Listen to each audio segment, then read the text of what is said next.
Hi guys, James at Rampant Lion Reviews again for you today with another beer review. For this one, we are going to stick to Japan and we're going to return to a brewery that's featured on the channel a couple of times before. Now, these guys are a relatively new addition to the Japanese beer scene. They are probably best known for their different kinds of IPAs, and they've built up a very good reputation for themselves despite that very short existence so far. Now, the beer we're going to have a look at today is a style that I haven't tried from these guys yet. At the time of filming, it's also one of their latest releases, and so I'm just really curious to see how this one turns out. So hopefully it's another good beer. Hopefully it makes for an interesting review, and as always, I hope that you guys watching enjoy my take on this one as well. So yeah, for this review then, we are going to head to Shikoku, which is the smallest of the four main Japanese islands. We're going to go to the northwestern part of the island, to Ehime Prefecture, and to be specific, we are going to Matsuyama once again. And that means that we're going to have a look at my third beer from DD4D Brewing. So this particular beer is called Wizard Hat. It comes in at 8% ABV, and this one is a New England Hazy Imperial Double, whatever you want to call it, IPA. So yeah, the last beer that I had from these guys was the Diamond in the Rough, a West Coast Double IPA, again at 8% ABV, and then before that, a few months ago, I think it was April, I tried a beer from them which was one of their first anniversary beers. It was a West Coast IPA and it was pretty damn good as well. So yeah, we've had two West Coast IPAs so far. This will be the very first time I'm trying a New England Hazy from them, which is kind of the opposite way around from how things normally go these days. But yeah, this is supposed to be a very nice beer. This is yet another one that I picked up at Liquor Shop Asahiya in Taishibashi Emaichi here in Osaka. A lovely little beer shop run by Koji and his daughter Rika.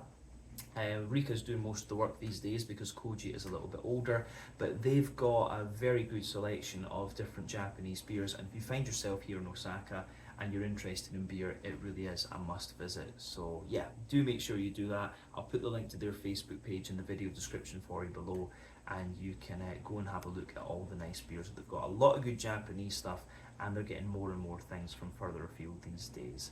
So yeah, do go and check them out. But let's crack on with this one then and see what it's going to have in store for us. The Wizard Hat from Matsuyama in Ehime Prefecture on Shikoku here in Japan. So, as always with my reviews, I'll tell you a little bit about the brewery before we taste the beer. If you want to get straight to the tasting, just fast forward. All the usual links can be found in the video description below. That's the brewery website, the link to my other reviews that I've done from DD4D Brewing before, and we will no doubt add more to that list in the near future. But there's all the usual social media down there. If you want to see more reviews, do please consider subscribing to the channel. The support that you give is massively appreciated. And remember, you can go into the channel homepage and search for beer using the geography tagging systems. Just go in there, use the little search bar, put in your hometown, state, county, province, whatever you like. If I've reviewed beers from the area that you search for, they will pop up. Failing that, you can check out the playlist of beers from different countries. You'll find this one in the Japanese playlist along with a number of other things. And do make sure you check out the playlist of beers from other countries as well, because there are some very interesting things on the channel these days. But yeah, let's go on to my brewery notes then, and I'll tell you a wee bit about DD4D Brewing once again. So DD4D Brewing, as I've mentioned to you already, are based in Matsuyama in Ehime Prefecture on Shikoku Island, and the brewery was founded back in 2019. So the main man behind the company is Keita Yamanouchi, and his first exposure to craft beer and brewing was during a trip to Canada in his university days, and he started home brewing for himself back in 2016. So the history of the DD4D brand though goes back to 1998 when his family opened a clothing store in the San Bunecho area of the city. But apparently they are very selective about what brands they select for the store and focus on the message and the worldview of the designer. So the clothing store was Keita's parents' business, and he took over more recently and started looking after the shop, but his interest in craft beer was still extremely strong. So he wanted to start a brewery, and he formed a parent company called Japandemic, and the company officially started brewing beer in 2019, and the original brewery can be found behind the clothing store space where they also have a bar. But in November of 2021, they opened a new brewery in the Matsuyama area of the city, and this facility is known as DD4D Factory and Curiosities. And it was at this point, when they opened the second brewery, that they started canning their beers and distributing them across Japan. But the brewing equipment there comes from PSS in Slovakia, and they started off with a fermentation capacity of 9,000 litres. They've got an on-site bar there which opens on the weekends from spring up until autumn, and they are hoping to expand the capacity of this facility even more as time goes on. But as of December 2023, when I'm filming this review for you, these guys have produced 210 different kinds of beers according to Untappd. And like I said to you, they seem to have made their reputation on the back of their IPAs. It's their IPAs that are getting a lot of attention at the moment, but they have done a good number of other styles as well.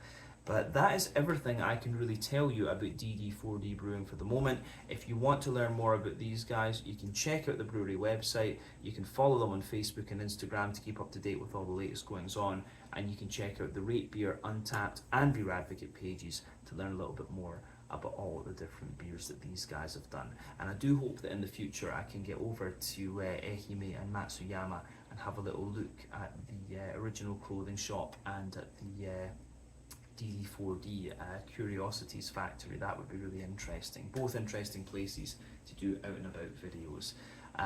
So yeah, check out the brewery website in the video description below, follow them on Facebook and Instagram, and that'll keep you up to date with all the latest goings on at the brewery. So yeah, let's go on and actually have a little look at the beer itself. So before we open it up, I'll let you have a wee look at the can. As you can see, the artwork on this one is pretty similar to what we've seen from DD4D in the past. You can see plain silver top on the can there, wizard hat on the side. I'm not sure exactly what the symbols on the side here are supposed to represent, but it says on the side here, DD4D Brewing, have the courage to step out for what your heart says and make the most of your precious time. You have many more choices in your life than you might think.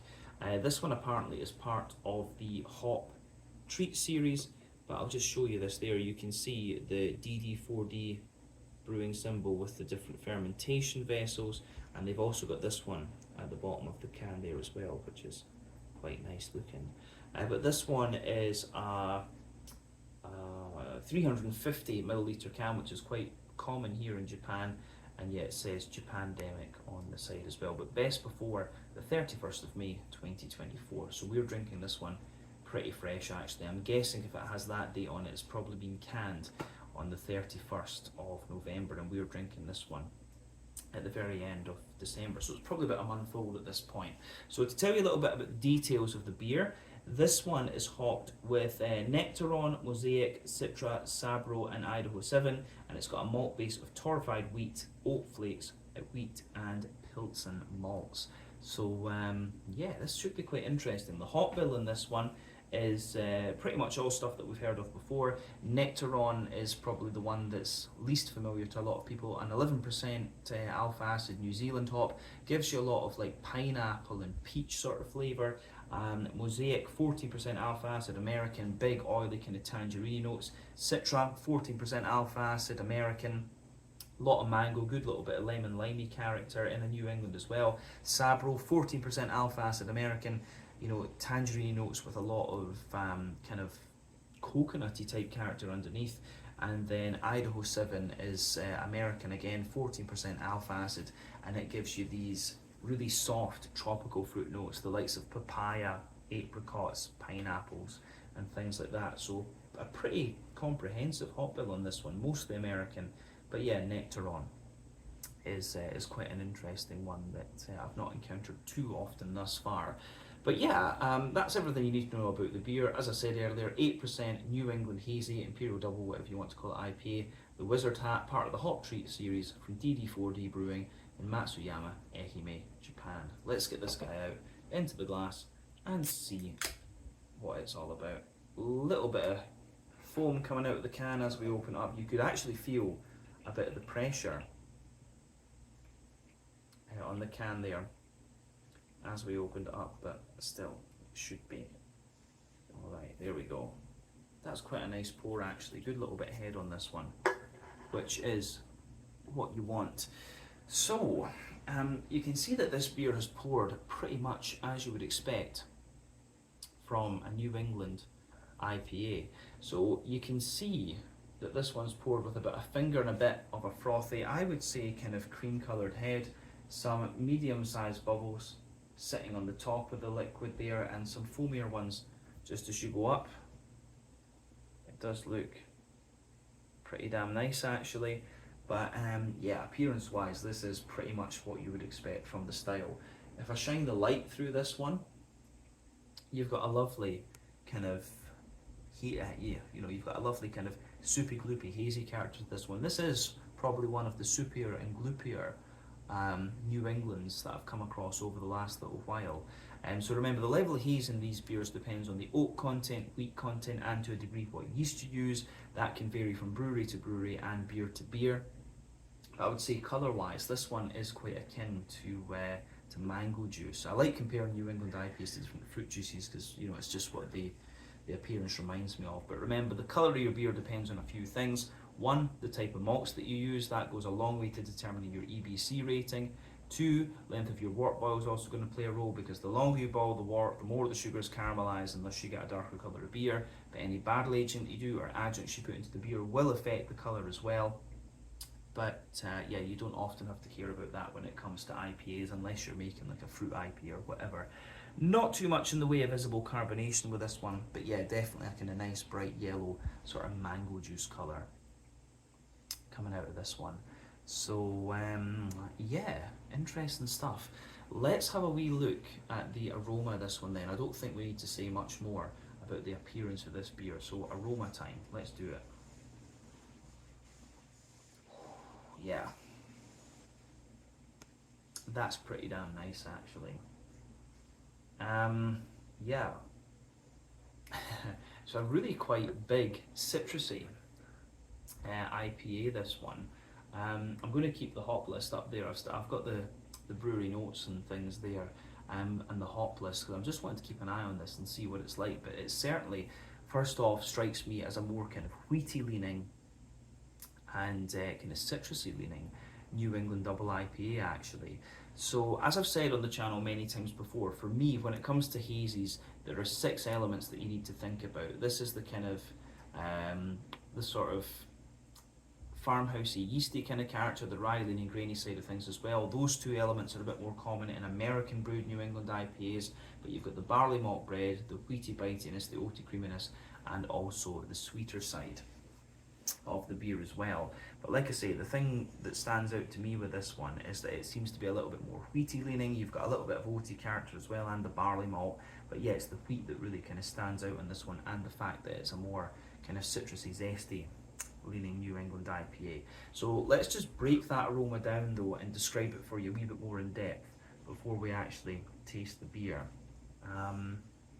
Yeah, so this smells really good, I will say that as well. And I'll say honestly as well, when I think about this one compared to the other beers we've had from DD4D before, which were West Coast IPAs, this one just comes across as that little bit more enticing than the other ones did, for sure.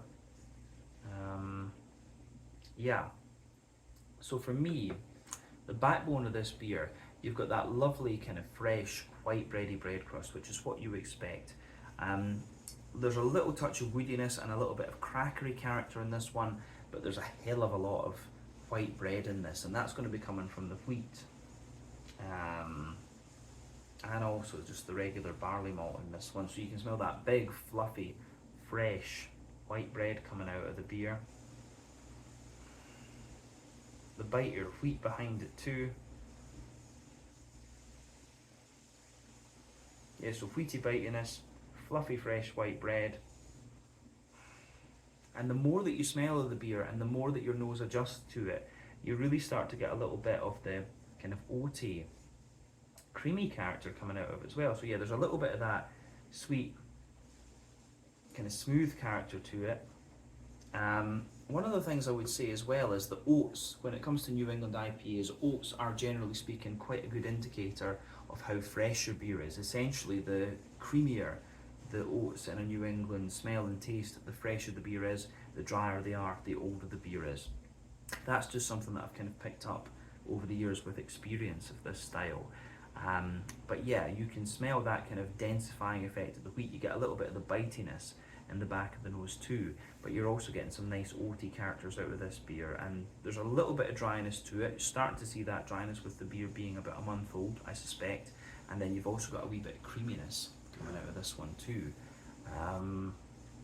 So yeah, there's a little touch of sweetness to the malty character as well, like a wee touch of Werther's Original, butter candy, butterscotch, something like that, and a little bit of a McVitie's digestive biscuit.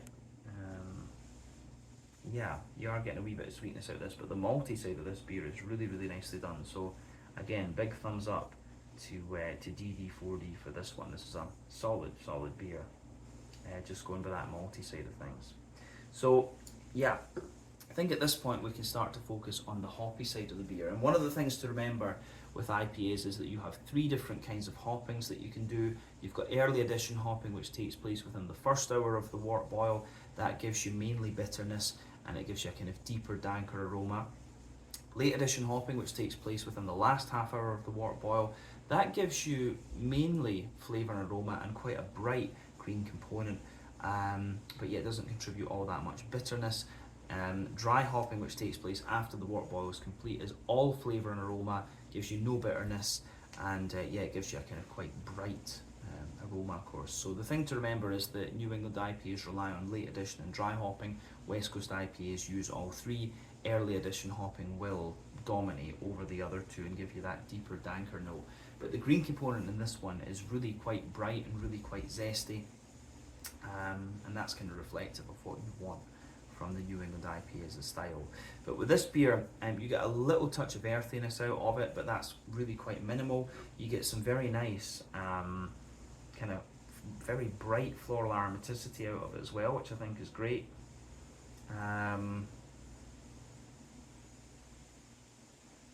Yeah, and you also get a lot of zesty kind of grassy character coming out of this one as well. So I think the Citra is going to give you a good little bit of that grassy, zesty character. The earthiness that you get out of this one is probably from the Mosaic.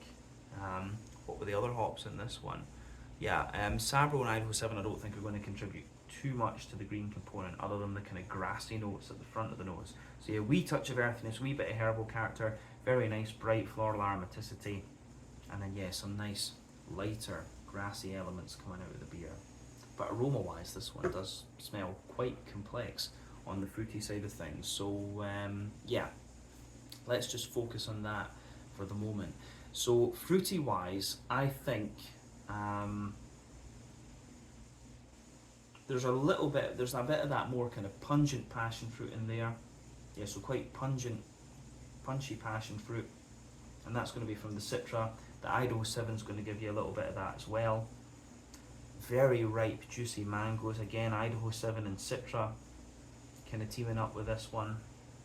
But yeah, you've got the papaya in there, which is going to be the Idaho 7. The juicier pineapple, which again is Idaho 7.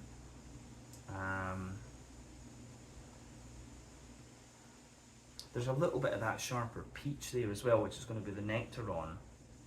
And I'm getting quite a wee bit of kind of orangey, tangerine character too, which is going to be the Sabro and the Mosaic. I think Nectaron can give you a wee bit of a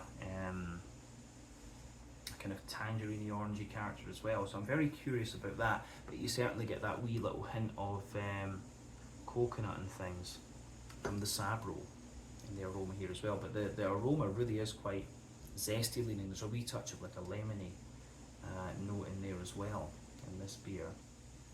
So yeah, as I always say, take a bit of time to just enjoy the aroma of this beer before you get stuck in. But aroma wise, it comes across as quite a wheaty and bitey leaning New England double IPA, and there's nothing wrong with that.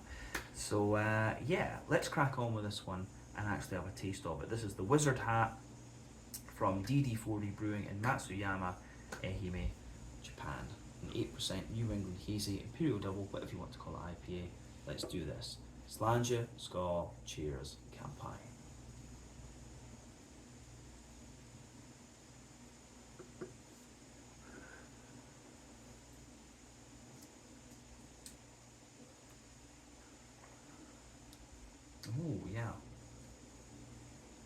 That's really quite nice. It's a very smooth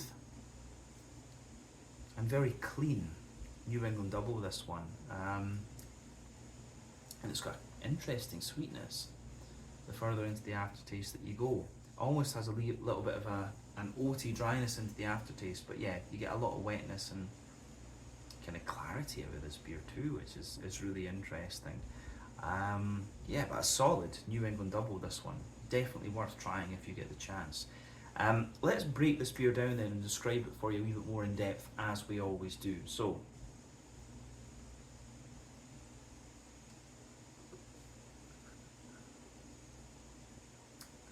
yeah, it's a lovely big juicy beer.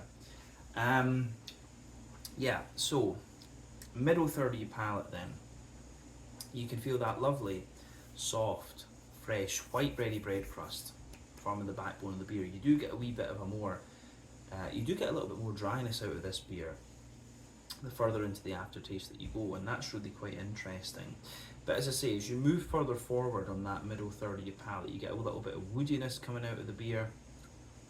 There's definitely a layer of like a Jacob's cream cracker or something sitting in there as well, and then you start to get the bready notes out of the beer too.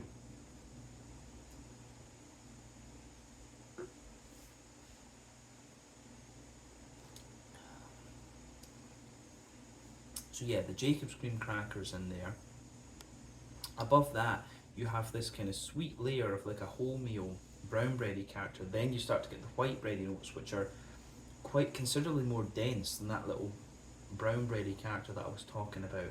And you can feel above the barley malt side of things in this one, you can definitely feel the wheat in there. You can feel that more dense white bready wheaty character, and toward the back of that middle third of your palate, you really do get quite a little bit of malty dryness out of the beer. It's the Pilsner malt. I think they did say that there was some Pilsen malts in this beer. So yeah, you do get that nice kind of Pilsner malty type quality at the very back of the middle third of your palate there, and you know, you can tell that it's Czech malt because of how dry that Pilsner quality is. I think with German Pilsner malt, it tends to be a little bit sweeter. So yeah, the wheaty layer, the Pilsner malty character. If you go down the middle line of your palate there, you do get a wee touch of oaty creaminess, and as you push out toward the edges of that middle third of your palate, it gets a little bit drier. So yeah, that's always really interesting to see.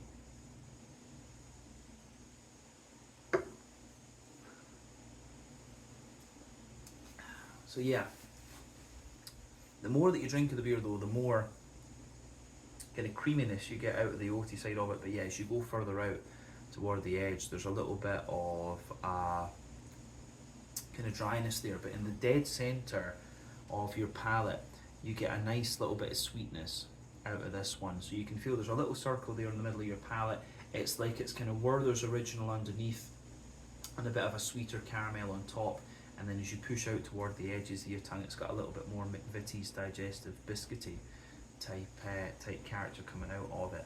So yeah, the way that everything pieces together in that middle third of your palate is really quite nice. This one, as I say, it's a little bit a drier New England IPA, but I get more and more oatiness out of it, and it's a kind of drier oaty character as well, and the Pilsner malt kind of contributes to that too. So yeah, very good New England double, this one. Just, you know, giving you little different leanings in comparison to some other ones that I've had previously. But yeah, let's go to the back third of the palate then. As I've said before on the channel, generally sweeter flavours come out further forward, more dry and bitter flavours come out further back, and when it comes to the back third of your palate, you've got a really nice kind of thing there where you get similar flavours but they just come out at different intensities.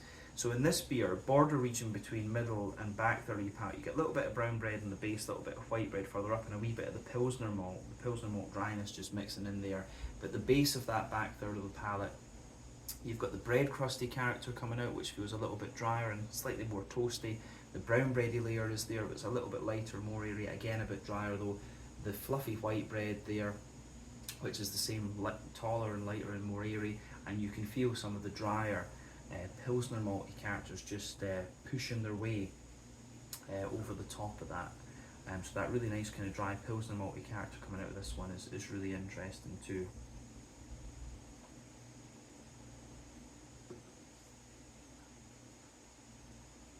So yeah, for me, yeah, the dry Pilsner malt quality that lingers there on that back 30 palate is quite interesting. Maybe there's a wee bit of the wheaty bitiness just pushing its way out there as well, but I do find that the more you drink of this beer, the more the wheat kind of mellows out and just has a very smoothing influence on this beer. I think the dryness that you're getting in the malty side is from that Czech Pilsen malt that's in here.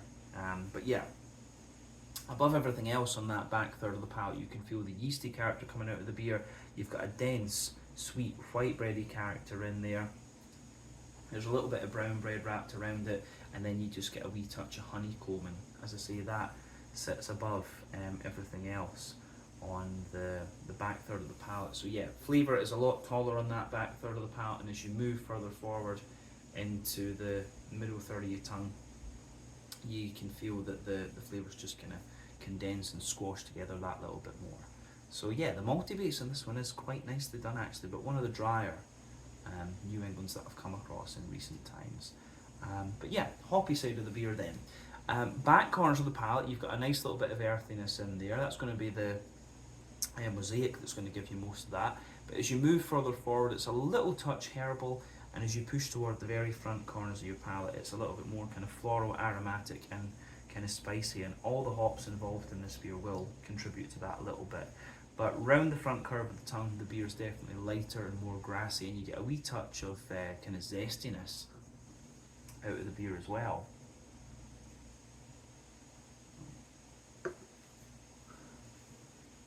So yeah, the green component comes out very, very nicely, and I would say that overall, it's actually quite a wet green component that you get out of this one, so that's quite interesting for sure.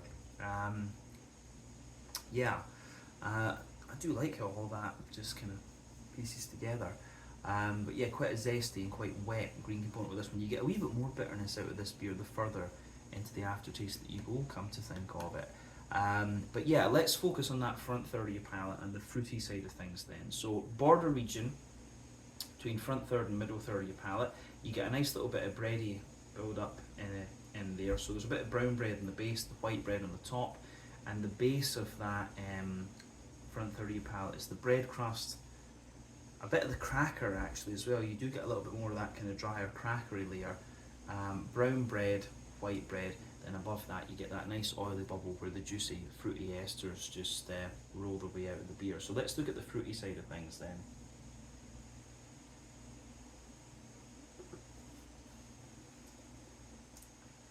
So yeah, the fruity side of the beer on this one is really quite soft and really quite juicy actually, and I think it's, yeah, just a combination of all these different hops. I do like it. The further into the aftertaste you go, you get a wee touch of a kind of grapefruity kick out of this one, which is interesting. But yeah, let's break down that fruity side of the beer. So at the back of that front third of the palate, you've got a really nice kind of stronger grapefruity character coming out of it. As you move further forward, you have a more kind of big passion fruity note out of the beer. So yeah, big juicy passion fruit, that's going to be Citra and Idaho 7 I think are going to give you most of that. Then as you move further forward, you can feel that underneath there's a little bit of a drier tropical fruit character. So yeah, you've got passion fruit, big, quite ripe, juicy mangoes, that's going to be Idaho 7 and Citra once again. And then above that, you're getting a wee bit of juicy pineapple. Underneath, you're getting more of a kind of papaya type quality. So yeah, I think Idaho 7 is the one that's going to give you a lot of that. But yeah, probably some of the papayas coming from Nectaron as well, because it was really quite pineapple-y and stuff too, but you get a bit of that sharper peach as well in the dead centre of your palate. So yeah, I think Nectaron is going to be the one that's going to give you that. But when you move into the front half of that front third of your palate, you can feel the more citrusy, zesty side of the hops coming out, which is really interesting.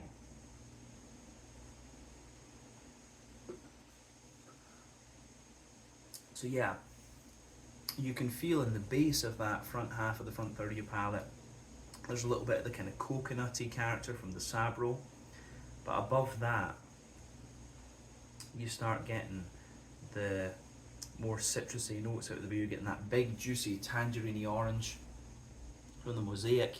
You're also getting that more mandarin-y type orange from the Sabro. And then, yeah, Nectaron's going to give you a good little bit of juiciness in that kind of orangey regard as well from memory. There's maybe a wee bit of pineapple comes out of this beer the further into the aftertaste that you go as well, so that's worth bearing in mind. But the fruity side of this beer, I think, is the kind of highlight of it. And the further you go into the aftertaste, you get a wee bit more of a kind of oaty dryness coming out of this beer. But yeah, this has been a really, really nice one to try. I have to say that for sure. Really kind of different take on the New England IPA compared to the other ones that I've been enjoying recently. But yeah, good balance in the fruity side of things between the tropical side and the more citrusy, zesty side. And I think the further into the aftertaste that you go, this beer does lean toward that more zesty side of things. Yeah, let's round off this review then with a wee look at the mouthfeel. I think we've said everything we need to about the flavour.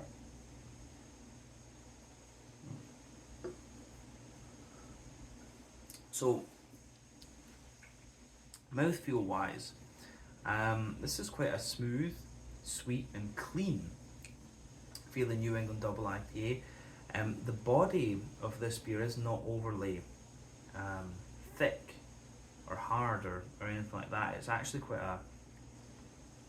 it's got a little bit of crispness and cleanliness to it, this beer. But as I say, it's one of the drier New Englands that I've come across, and if they're using Pilsen malt from the Czech Republic, that kind of makes sense because you can feel that Pilsner malty dryness further into the aftertaste that you go, and you just get a wee bit of a kind of biscuity character too. But yeah, mouthfeel wise, I think we have to say this beer is pretty much mid-bodied. It's right in the middle of the spectrum. The carbonation does have a really nice little bit of kind of crispness to it, which has lingered with the beer as well, and that's not something I'm going to complain about. I do enjoy a little bit of crispness.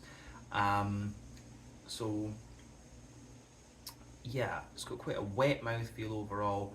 As I say, a little bit of crispness and dryness into the aftertaste. The IBU count on this beer is a little bit hard to place. I would want to say that it's maybe about 30 IBUs at least.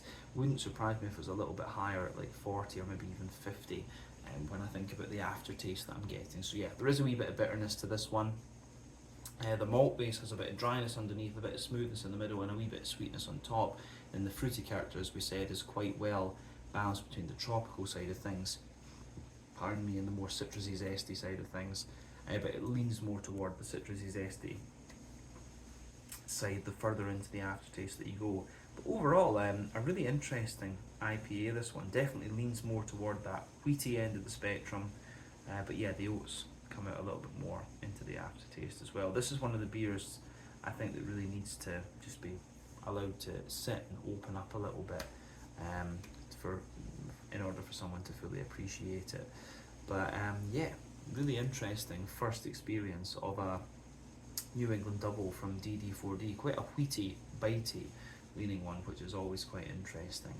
So yeah, let's leave it at that for this. This one was the Wizard Hat, an 8% New England Hazy, Imperial Double, whatever you want to call it, IPA from DD4D Brewing in Matsuyama, Ehime Prefecture, Shikoku Island here in Japan.